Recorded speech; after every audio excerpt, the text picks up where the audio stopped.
And I think that's a good way to begin. And then if a person can start with the view that, in fact, I don't have the absolute truth, the other may have insights that can contribute. Even where a person then does take a position that I can see, that I see through a glass darkly, the other has insights I can learn from, there's always charity, and there's always kindness, and there's always civility. And I think when we... Charity, kindness, and civility as part of the civil mind and also part of the religious gift. Yes, very much. When it's the means we use, I think that as long as people can hold tight and allow that to be their compass, then a person will not slip into this rhetoric of inflated language and seeing the other in a demonized manner. Right. You know, one of the tragedies in the Hypatia situation was the gruesome way that she was murdered, where her flesh was ripped off her body with broken seashells, and she was literally torn apart while she was still alive. You see, there had to have been an intensity of hatred to have done that to another human being, especially for men to have done that to a female. And that intensity of hatred is what was really so shocking about it, that you had to defile the body afterward, even after she was dead. And that buildup of that intensity of hatred, really, in the name of Christianity, was actually so diametrically opposed to anything Christian that it was really a defeat for Christianity to have attacked the Neoplatonist in that way. And one of the other things is that we have a deep reticence for accepting that all of us have borrowed from other traditions. The monks of Nitria, I think, were largely responsible for the actual execution of Hypatia. And yet the monks of Nitria were at the time semi-Manichaean and very heavily influenced by Buddhist ideas from the city of Alexandria, because Buddhism had moved through the Greek world very strongly after Alexander. And so we have to realize that there had been some positive borrowing from, say, the Buddhist tradition, and yet everyone is terrified of the fact that we haven't had the absolute answer to every single question without anything from the outside.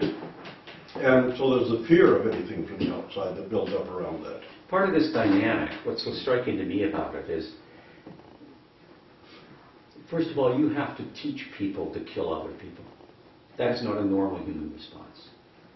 Secondly, a major way of doing that, the primary instrument for that, and part of what goes on, I think, with inflated rhetoric, is that you actually turn human beings into symbols. Hypatia is not a person. She's a symbol. And then you destroy the symbol. So this process of inflated rhetoric, of a kind of public discourse which drives people into their own silos so they can shoot mortar fire at each other, is a process, a profound process of dehumanizing people to the elevation of what they symbolically mean to you. Yeah, that's as we move a little bit forward in history, there might be a temptation to talk about the violence in Islam, but I think we need to focus on Christian history and the Christian presence and see how we're following the kind of pattern, because their problems are their problems, and although the shadow casts across the world, within Christianity we have to remember that the 30 Years' War in Europe, which was a religious war between Christian groups, killed 40% of the population of Europe, a larger percentage than died in the First and Second World War. And the First and Second World War, First World War was dynastic. Second World War was truly evil. I mean, responding to a real evil that one can't really deny. But that evil was created through rhetoric. And there was the things that were carried out in that war But the 30 Years' War, which killed a larger percentage of the population of Europe, was pure and simple a religious war in which 2 or 3 Christian groups were using a kind of rhetoric that demonized another Christian group, which had them, it was lawful then to kill that other group, and created that kind of a war amongst Christians. Not only lawful, but it was deemed Worthy. worthy. Yeah. I mean, that's the extraordinary thing that actually can happen at times. Yeah, yeah. And that's one of the problems that I think we face too much of in the Christian world today.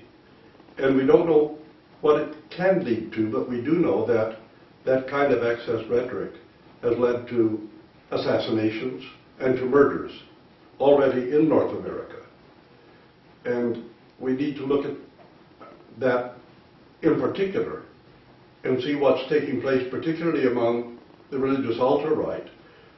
And generally speaking, the ultra-left isn't involved in too much religious rhetoric. But it's the religio-political rhetoric that can be so extremely destructive, because when you do it in the name of religion, it means that God told you to do it. That you have a divine, not just a divine right, but a divine obligation to do this violence.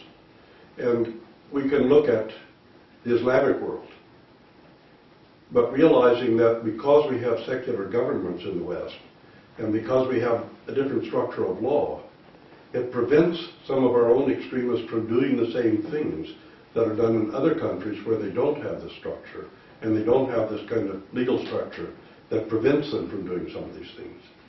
But the rhetoric is there, and the rhetoric can go over the top. And it's the kind of thing that does cause political assassinations and murder. And this is what we need to think a little bit about within the framework of Christianity itself. And if we see anything in Islam and the violence of Islam, we should be thinking, it wouldn't be too hard for us to go there ourselves. We could get there ourselves to that same kind of violence and that same kind of absolutist mentality. Well, I don't think it's a case we could get there. In fact, I think you also have within certain segments of the first world, certain forms of Christianity are already there. I was just thinking of the BBC production. Some may have seen 3-part series, The Power of Nightmares, in which it starts with, on the one hand, the particular form of what we call today Islamism, the emergence of a very aggressive form of Islam coming out of the Muslim Brotherhood in Egypt, and Sayyid Qutb, and how that spills over into finally the Taliban, Al-Qaeda, and then obviously in the West to 9/11. And the program begins with looking at this ideology, the exaggerated rhetoric, and then the action that comes from that. The program then shifts, and it begins to look at the United States. And on one hand, you get this form of Islam that's saying it's trying to protect the pure Islamic heritage against many Muslims who have betrayed it. They're in an era of ignorance, and you have to reconvert the Muslims to pure Islam, and the West is also part of this problem. But then you also get, in large elements of the United States, the sense that we have lost our way. We were once a pure Christian nation, and there comes a moment in history when, in fact, rhetorically, we must reclaim that great heritage. And then the next step is, at what point is a nation or a people willing to advocate the use of violence to bring that about? And so certain elements, say, of the conservative evangelical tradition in the United States, some of American foreign policy, can seem to be following this recovery of the true Christian way against the compromises, against the challenges of what is perceived as Islam. So they become mere images of one another, and we seriously need people who can diffuse those sort of dynamite sticks before they lead to violence on both sides. And that's where perhaps a much deeper understanding of any of these great traditions is absolutely necessary to question where these paths lead. Because rhetoric in the hands of certain people then leads to action, and some of that action can be quite tragic.